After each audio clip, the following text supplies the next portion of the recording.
as I recall the rules, Mr. Schmidt has the opportunity to amend the complaint. He does. I'm not going to amend the complaint. We need to do the prelim. We need to get this case moving. One of his co-defendants has invoked speedy trial. To have the stolen property. He had stolen property. So if you want to, I can dismiss all counts. Am I not correct, Mr. Harrington? You're absolutely correct, Judge. Absolutely correct. I don't believe that's correct. You're putting the court in the spot of being a jury. I am not the jury. The court can find probable cause he committed a crime. Again, if you want the court to dismiss all of the counts, I surely will. Right out of the gate, this isn't about guilt. It's about procedure. The judge is reminding everyone that the state can fix weaknesses in the complaint instead of risking dismissal. That's a huge strategic crossroads. Double down now or rewrite the case and fight later.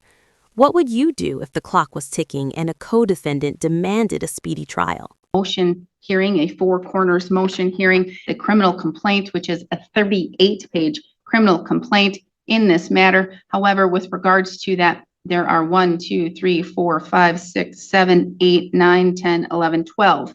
12 charges in that criminal complaint that does contain 38 or 36 counts, criminal counts, but 12 of those counts relate to defendant Robert English. So I am going to start with Mr. Harrington. This is your motion. Again, I have thoroughly read your brief along with the criminal complaint. As it relates to this case and any argument, what would you like to state? Judge, I'll stand on the brief. Thank you, Judge. All right, thank you. Mr. Schmidt? There's a reason why the test for adequacy of a criminal complaint is described as common sense and not hyper-technical.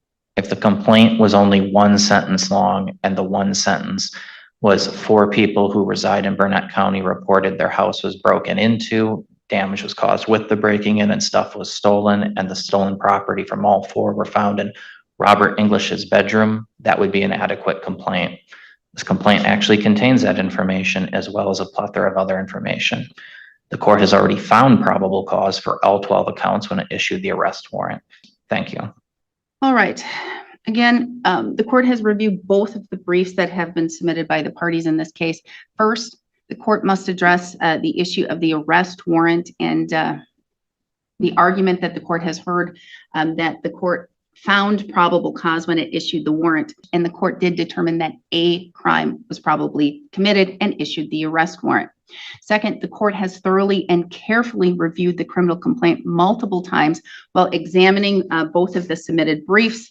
The court has reviewed the voluminous communications within that criminal complaint, which would be text messages between the co-defendants. Those conversations do not implicate Robert English in any of the burglaries, which would then connect to the criminal damage to the properties, only that they may relate to the probable possession of stolen property or movable theft or theft of movable property.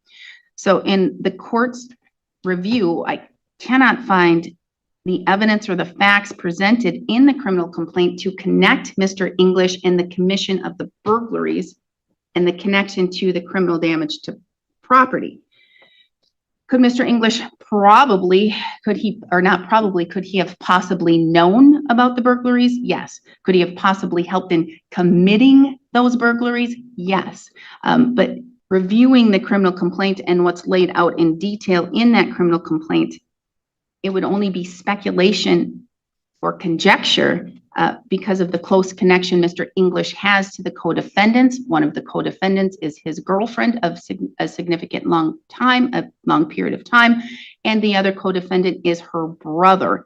But there is that close connection in those written communications as to the likely stolen property and it being in possession of or going to be or something to be done with, probably with Mr. English. There's a connection to that.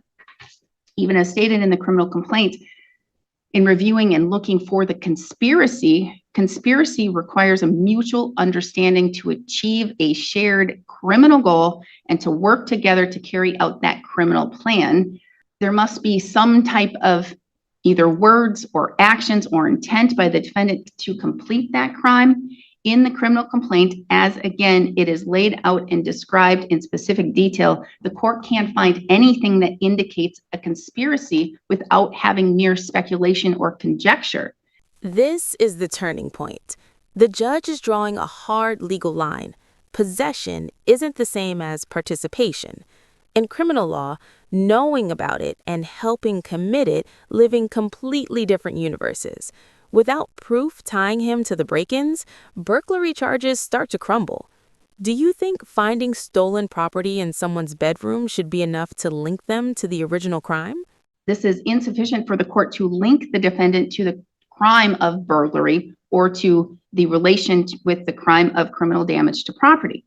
Although the state does correctly state that conspiracy does not require the co-conspirators to have an explicit or formal agreement, meeting, or even know each other, there still must be more than speculation or strong opinion or belief to link the parties to committing a crime like burglary or criminal damage to property.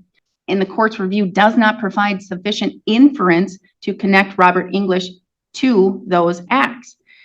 This is in contrast to the court's review with the allegations of the possession of stolen property, theft of movable property, those in the conspiracy to commit the misdemeanor theft as a party to a crime with that movable property. The court determines that that criminal complaint contains enough facts and specific details to reasonably believe and probably believe that Mr. English did commit or co-conspired to commit those crimes, allowing those charges to move forward. Mr. Harrington, you look like you want to say something. I haven't thought through what I want to say, because I think those are all misdemeanors at this point, aren't they? They are.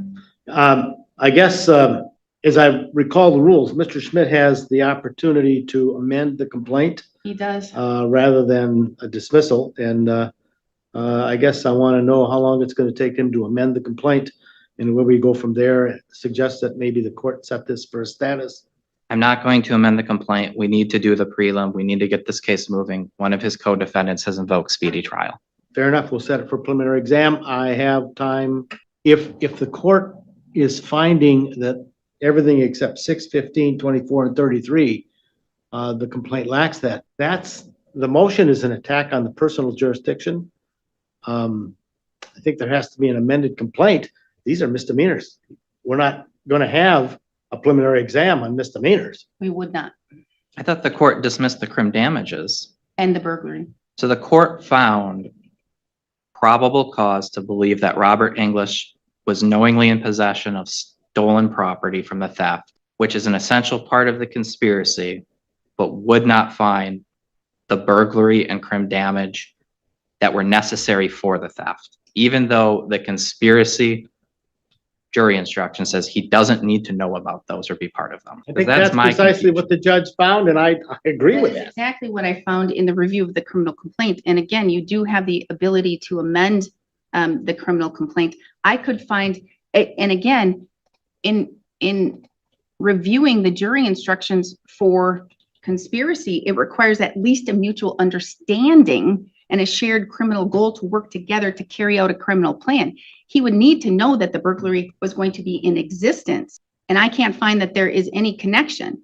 It does not require that you all have the mutual understanding of the same crime, just a criminal purpose. That's why the jury instruction reads that. Again, I can't find in the facts, especially in looking at the text messages and the communications between the co-defendants, that Mr. English was involved in the criminal purpose of the burglaries. Did he possess the stolen property? Probably with the facts. That's what I'm getting at with the conspiracy in this. It's really all or nothing. If the court believes that he was part of the theft, as in he knew the property was stolen and possessed it, he's also party to a crime conspiracy on those others. It has to be all or the other when it's all part of one scheme. But not necessarily. There could be a scheme. I don't see a scheme here. I see any individual could receive stolen property from their friend Joe. Joe could say, hey, dude, I stole this. I got this. Let's sell this. Doesn't mean that the guy was a part of the decision to steal the property. Then the court couldn't bind over on the theft because that has a knowing element too. Well, I find that there's probable cause to believe that he was in possession of stolen property and knew that it was stolen. So is the court actually dismissing all counts then? Because we didn't charge receiving stolen property. Again, you can amend if you wish. I'm saying there's enough probable cause to believe a crime was probably committed. What that crime is and how it's laid out is for the state to prove. I'm seeing that there is at least enough to determine probably he was involved in the conspiracy to commit the misdemeanor. Well, to have the stolen property. He had stolen property. So if you want to, I can dismiss all counts. I am But the not state- amending and receiving stolen property. If the court is not finding probable cause for all three counts, that's what I'm checking. Mr. Harrington? If he does not want to proceed with the other misdemeanors that are I stated. didn't charge receiving stolen property as a thing. The court's saying it's only finding probable cause for something I didn't charge is what I'm hearing. I think the judge addressed me. I'm to answer the question. that Yes, the court Mr. posed. Harrington. As I mentioned, the rules require or give the state the opportunity to amend where a court finds that there's not facts sufficient in the criminal complaint to impose the jurisdiction of the court over this particular defendant. The state has that right by statute. What Mr. Schmidt is arguing, the court decided that there aren't facts sufficient to connect those inferences that they want to have connected for the felonies. If, as I understand the court's decision, the court found that there is no basis for the conspiracy as it relates to the burglary and the criminal damage to property, but that there is for count 6, 15, 24, 33, those are misdemeanors. If Mr. Schmidt wants to amend, fine, but I don't view that we need a preliminary exam for those particular crimes. They're misdemeanors, even if it's We do misdemeanor. not. And that's the court's view is I find probable cause that a crime, a misdemeanor crime was probably committed by Mr. English. There is definitely enough there to connect that. Whether, and you agree, Mr. Harrington. Yes, you're nodding your head up and down. Yes. Yes, you agree. And even in your brief, you agree that there is enough to say Mr. English probably committed. There's probable cause to believe. Correct. There's Except probable for- cause yeah, to believe yeah. that he did commit misdemeanors. Whether or not the state wants to continue and to pursue the misdemeanors as charged, that's a determination for the state. Correct. The court is not dismissing those misdemeanors. As stated on the record by Mr. Harrington, and I have them written down somewhere as to what they are, but I don't have them, I don't know where I wrote them down on which. 15, 18, no, 6, 15, 24, 33, Judge. Those are the ones you recite out of the record. correct. Those misdemeanors stand in the court's review of determining probable cause that a crime was probably committed by Mr. English. The other allegations, the court cannot find any connection as laid out in the criminal complaint. But again, the state has the ability to find other information or to put other things in that criminal complaint that would tie it to a conspiracy for criminal damage or conspiracy for burglary. I just can't find it. And I'm going to tell you, I reviewed that 38-page criminal complaint at least 3 times, perhaps more.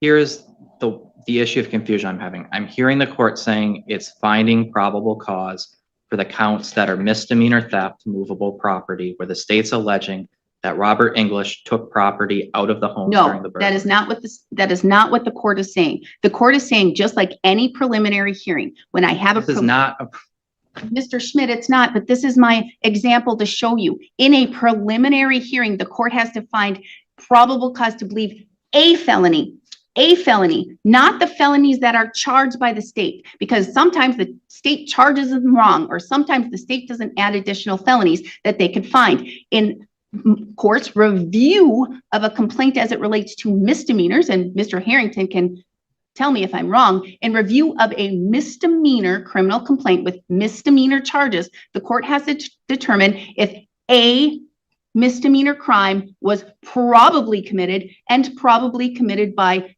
the defendant. Whether or not the state has accurately and correctly charged the crime that should be charged. Am I not correct, Mr. Harrington? You're absolutely correct, Judge. Absolutely correct. I don't believe that's correct. I think when it's a four corners motion, you challenge the actual counts in the complaint, meaning the court's not deciding whether or not a misdemeanor occurred when it reviews the complaint. It's deciding whether there's probable cause for each of the counts in the complaint. Mr. Harrington, That is how 96801. if you want me to dismiss all of the counts, I surely can, but I'm finding that there is probable cause to believe Mr. Robert English has committed a crime, and in review of the criminal complaint, as it is stated with every single word in there, probable cause to believe he committed misdemeanor crimes. And my understanding is what I'm trying to articulate is what I'm hearing from the court is the probable cause for the misdemeanor the court is hearing is not the misdemeanor theft we charge. It's receiving stolen property. I can't even say that. Even in a preliminary hearing, I can't say I find probable cause that a burglary was committed, because the law says I have to determine probable cause of a felony or probable cause of a misdemeanor. If you believe and you want to have the court dismiss all of the counts as it relates to Mr. English, because the court found probable cause for a crime, but you're believing that with the four corners, that means the court has to dismiss all because the court's looking at, did he commit that crime? You're putting the court in the spot of being a jury for the court to determine if the facts of the case relate to whether or not Mr. English committed misdemeanor theft, moving stolen property. I am not the jury. At this stage, strategy matters more than pride.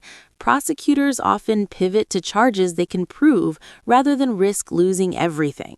Courtroom battles aren't won by arguing louder, they're won by proving smarter. If you were building this case from here, would you secure the misdemeanor conviction or gamble on rebuilding the felony charges? Right now, I am just here to determine probable cause to commit a crime. I find probable cause Mr. English committed misdemeanor crimes, at the very least, as it's alleged in the criminal complaint. What the state wants to do with it, the state can do with it. But as to those other counts not stated on the record, I cannot find probable cause. So, as of this court's review, all counts except 6, 15, 24, and 33 are dismissed. Whether the state wants to pursue the theft of movable property or to amend to something else or to amend the whole criminal complaint to find other connections with Mr. English and the burglary and the criminal damage to property charges, the court or the state can. But that's what I'm finding.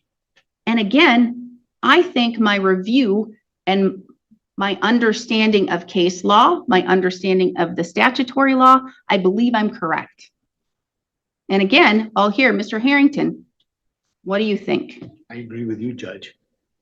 The problem I'm running into is if the court is just finding if that probable cause of a misdemeanor exists, I don't know why the court dismissed the crim damage and kept the theft, why it did make a decision to choose one and not the other. Criminal damage is so connected to a burglary because you're alleging that he had the conspiracy to commit that criminal damage of breaking a door or breaking a window or breaking those other things to damage that property. If the court cannot find a connection other than speculation or conjecture that Mr. English, with the facts again, as stated in the criminal complaint, conspired to commit a burglary of a building, the court cannot find that he conspired to commit criminal damage to property. Again, as to the other property, the property that is of issue here, the court can find probable cause he committed a crime. Again, if you want the court to dismiss all of the counts, I surely will. I want the court to find there's probable cause for all. I'm being careful with my language because I'm trying to figure out if this is a final order finding no probable cause for any of the counts, or if it's, and that the court thinks there is probable cause for some misdemeanor not in the complaint, or if the court's finding that, because the state did not allege receiving stolen property. The Correct. state alleged that. Exactly. I'm going to tell you, okay, I find probable cause that a crime was committed. I find based upon the charges that are charged right there, removing the ones the court cannot connect to Mr. English, that there's probable cause to believe a crime was probably committed, and it relates to the charges that are filed. Again, whether or not the state charged the correct charge, the correct criminal charge, or what the state can prove to a jury is for the state to determine. But I'm not dismissing counts 6, 15, 24, or 33 unless the state asks me to dismiss them all. Then I will. I have no problem doing that. I do not. I believe there's probable cause for misdemeanor theft. Thank you. All right. Thank you. Then those counts stand. Anything further? I have to chat with Mr. English about some things. I'm not sure what this does with the trial on with these other two defendants, frankly. Well, that's for you to talk to the state, and that's for that to be figured out. And here's the thing. I understand that you represent Mr. English. The court needs to have the speedy trial. We're having the speedy trial when it's set. If you can't be here, Mr. Harrington, Mr. English, and he needs to be a part of that trial, Mr. English will then need to get a different public defender. Subscribe now and comment below. Was the judge's decision fair?